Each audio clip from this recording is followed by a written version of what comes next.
থাকতে থাকতে ভাল লাগতেছে না, ভাবি একটু ঘুরে আসি। কোথায় যাব?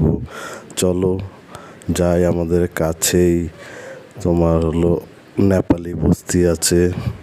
এই নরেশ মোড়ের আগে একটু নেপালি বস্তি আছে।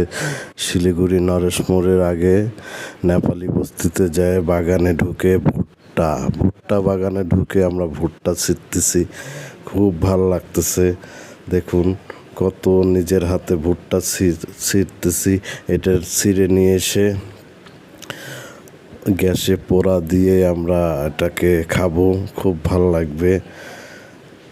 ভুট্টা বাগান থেকে তাজা তাজা ভুট্টা ছিঁড়ে আমরা পোড়া দিয়ে খাবো, কত সুন্দর। আমাদের এখানে ভুট্টা বাগান আছে। শিলিগুড়িতে নেপালি বস্তি বলে এটাকে।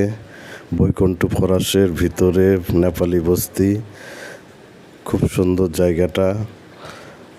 ভুট্টা বাগান, লিচু বাগান, অনেক বাগান আছে। দেখেন আমরা ঘুরতেছি, চলো একটু শুটিংও করি। আমরা শুটিং করতেছি ফরেস্টে। আমরা শিখতেছি শুটিংটা, কত তো ভালো করতে পারি না। আপনাদের সাপোর্ট পাইলে আরও ভালো করব, ভালো ক্যামেরা দিয়ে করব। আমরা মোবাইলে করতেছি টুকটাক ভিডিও। দেখেন ভালো লাগবে। আমার চ্যানেলটা না সাবস্ক্রাইব করে দিন, হ্যাঁ। আপনাদের শিলিগুড়ির ছেলে করতেছি, আলমারি বাবু। ইউটিউবে সার্চ করবেন আলমারি বাবু, দেখবেন আমার চ্যানেলটা চলে আসবে। লাইক শেয়ার করে দিবেন, এটাই আমরা আপনাদের কাছে কামনা করি। দেখেন আমি শুটিং করতেছি টুকটাক করে।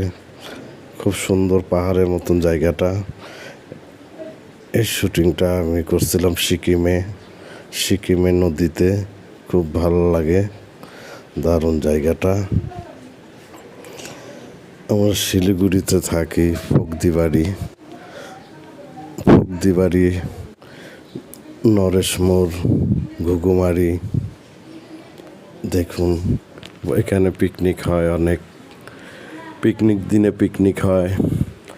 কত সুন্দর জায়গা, একদম হারা ভরা জঙ্গল, খুব আবহাওয়া এত সুন্দর। লাইক শেয়ার করবেন। নমস্কার।